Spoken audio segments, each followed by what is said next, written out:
What is going on, ladies and gentlemen? In this video, I decided to do something a little bit different. I decided to answer some of the most common questions that people have when they're looking at supplements or deciding to purchase a supplement.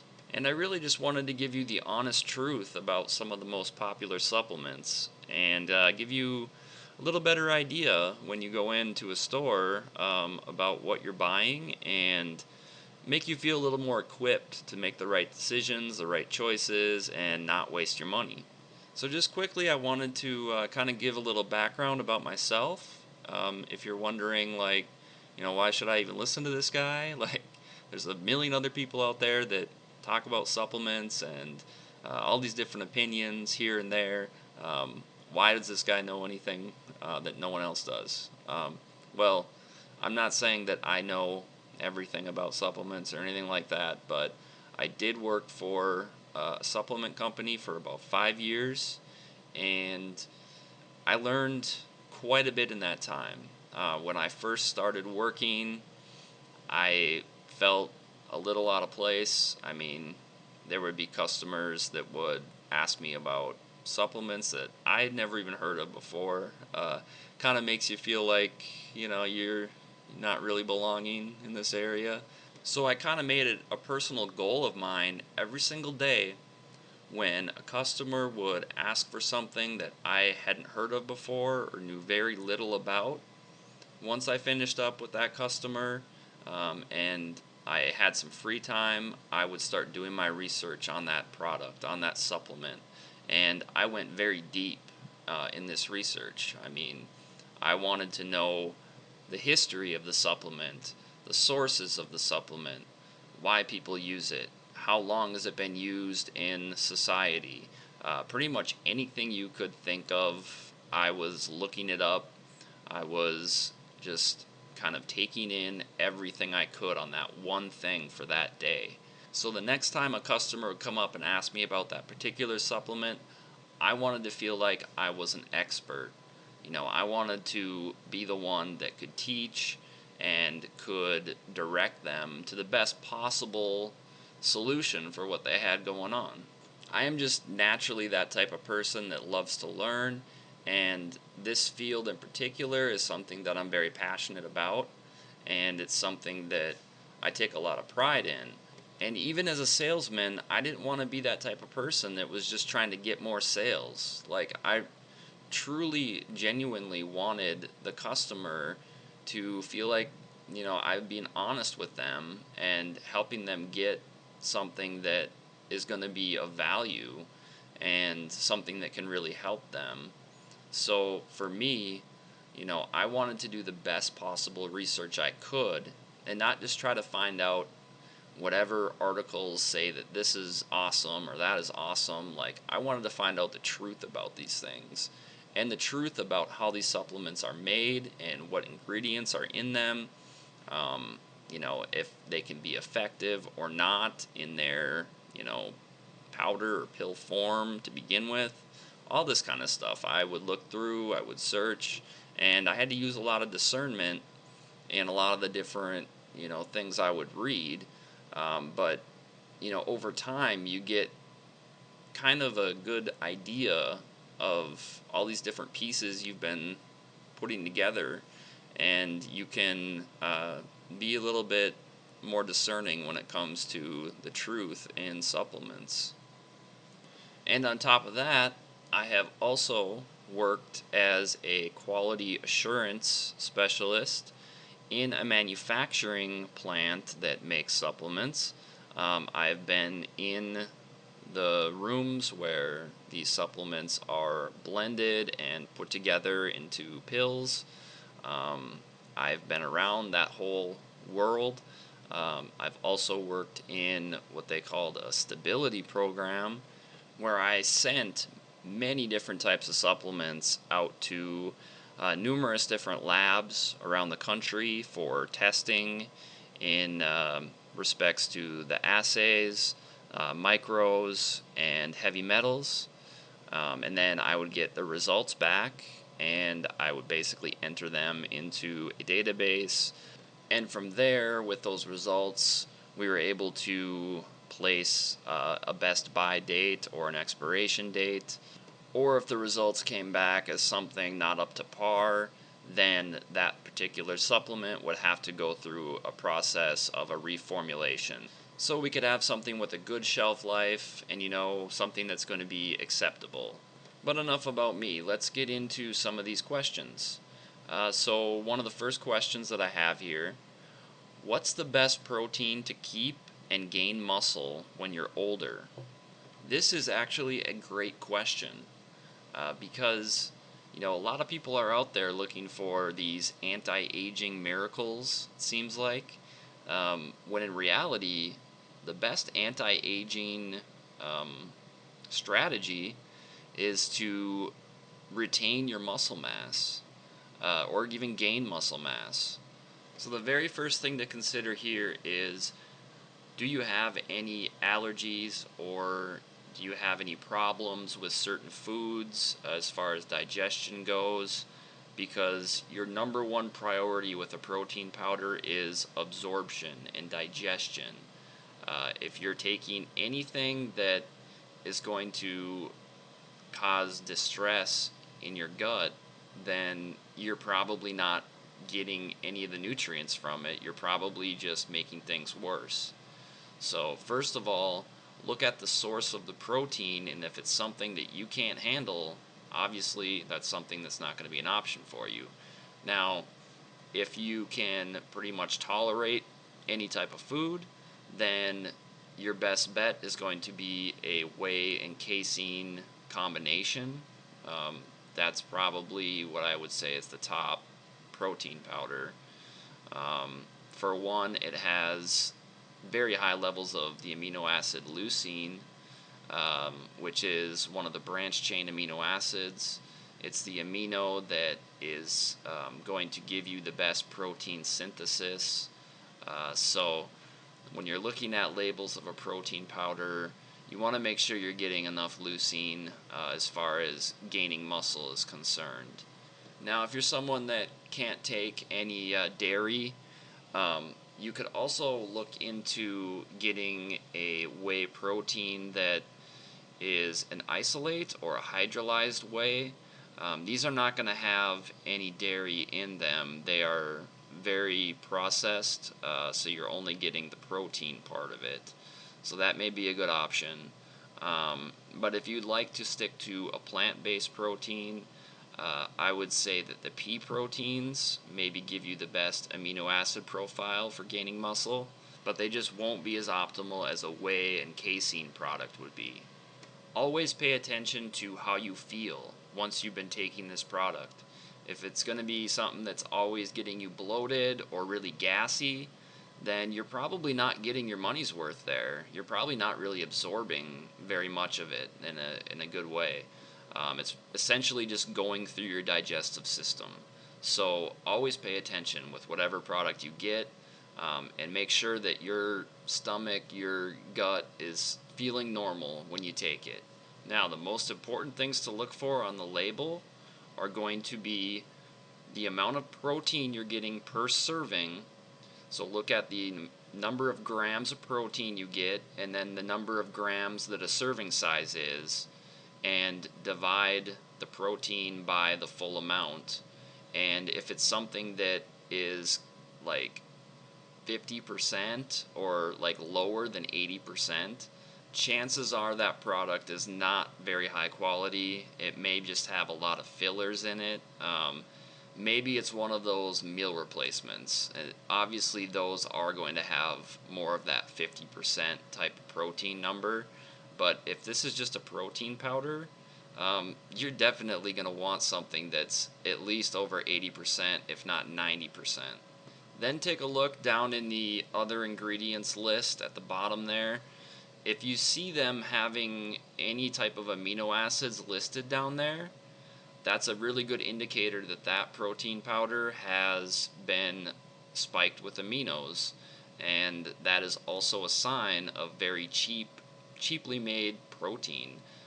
They're not really giving you the good protein, they're just adding in amino acids so that they can give you that higher protein number there on the label.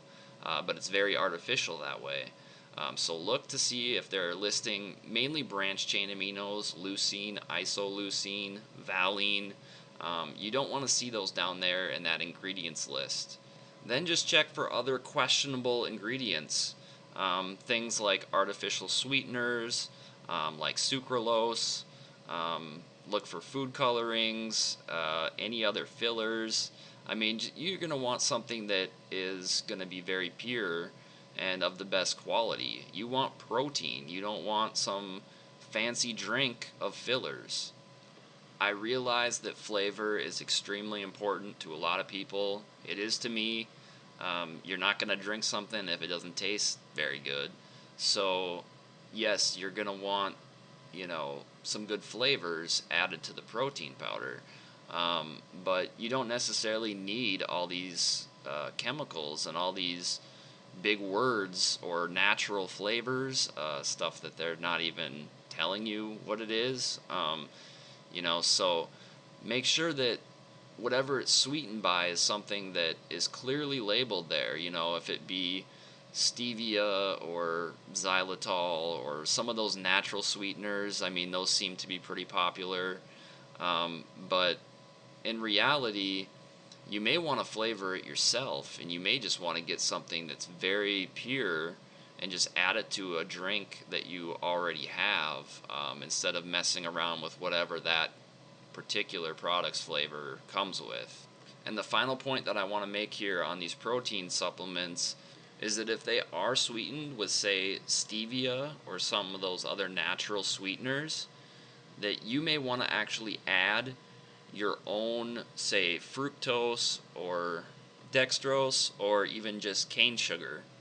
Because you have to remember with, say, stevia, they only need to put in a tiny amount of stevia to make it seem sweet, because stevia is like 100, 200 times sweeter than cane sugar is.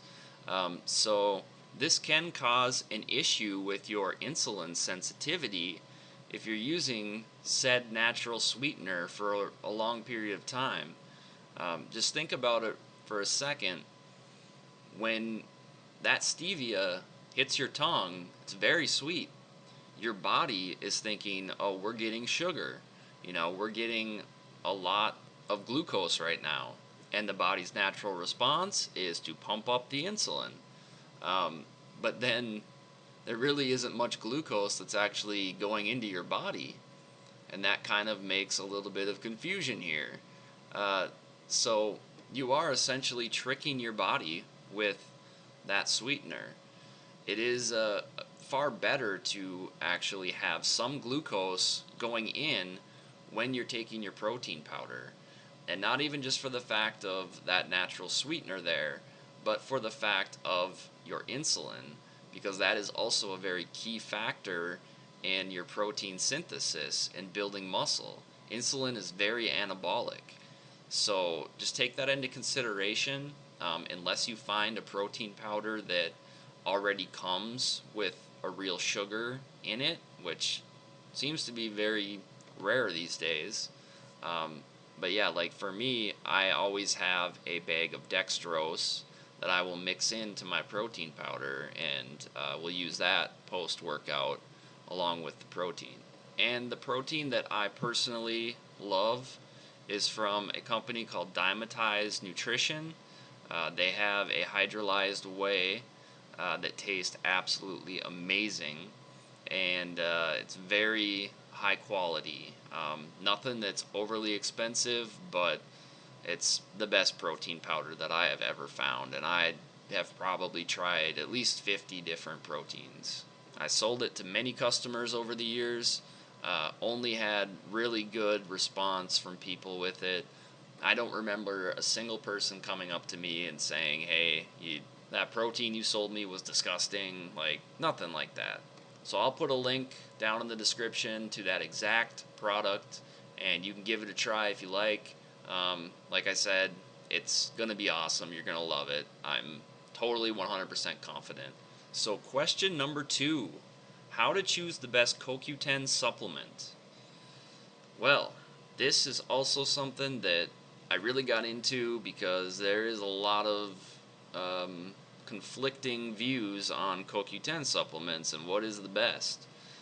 You know that we have the majority of CoQ10 supplements are called ubiquinone, and then you also have ubiquinol.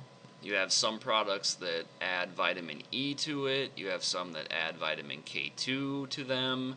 There's a lot of different options here, and many people feel a little overwhelmed when deciding what's best. So I'm just going to give you the most straightforward answer here. Just go with ubiquinone. Yes, ubiquinol is the form of CoQ10 that the body naturally produces. So a lot of manufacturers are going to use a selling point of that and try to get you to buy the more expensive ubiquinol. The main problem is that ubiquinol in this supplement form is not very bioavailable. It's very hard to absorb. So overall, ubiquinone and ubiquinol supplements are pretty equal. One is really not that much superior to the other, and you do pay quite a big premium for the ubiquinol. So get the ubiquinone and just make sure to take it with meals that include fatty foods. Or if you want to go with one of the best heart healthy stacks out there, take a look at my video on supplements for heart health, and I talk about 3 others to take with your CoQ10, which would include magnesium, ribose, and L-carnitine. And together, those 4 work very synergistically to protect your heart, have better ATP production, that sort of thing. So check that video out. I'll leave a link to that as well. Next question. What B vitamin complex do you recommend for older people? Whenever you walk into a supplement store, you're sure to see many different B complexes. It can be a little bit overwhelming, but I'm just going to give you a few tips on the very first things to look for to see the type of quality that that particular product is, and then I'll let you know about like amounts you should be taking and other things that you may want to take with that. So the first thing to do is go down and look at the B12. If it says cyanocobalamin, you know that that's going to be a very cheap B complex. Cobalamin is the name for B12. Now that B12 will be bound to cyanide, making it cyanocobalamin. You definitely do not want cyanide or to be supplementing with cyanide. It is also very poorly absorbed, not bioavailable hardly at all, so you're also wasting your money. You want it to say methylcobalamin, so it's bound to a methyl group. Just that one thing can be a big tell about all the other B vitamins that are in there and if they are also of high quality. For example, B6, if it's a good quality product, it will say P5P. For B9, which is folic acid, you want it to be saying folate, which is the natural form of B9. And the really good products may also even include TMG, or trimethylglycine, as a way to help your homocysteine levels in the body be at a normal level. You know, high levels of homocysteine are a very big tell for heart disease. And you can actually be unintentionally boosting your homocysteine levels when you're only taking, say, a niacin supplement, B3, all by itself. These B vitamins need to stay in a really good balance. So it's really good to get a B complex and not a singular B vitamin. So look for that as well. And even many B complexes are putting in way too high of levels of all the vitamins, especially if you're an older person. You don't need like 200% daily values of these B vitamins.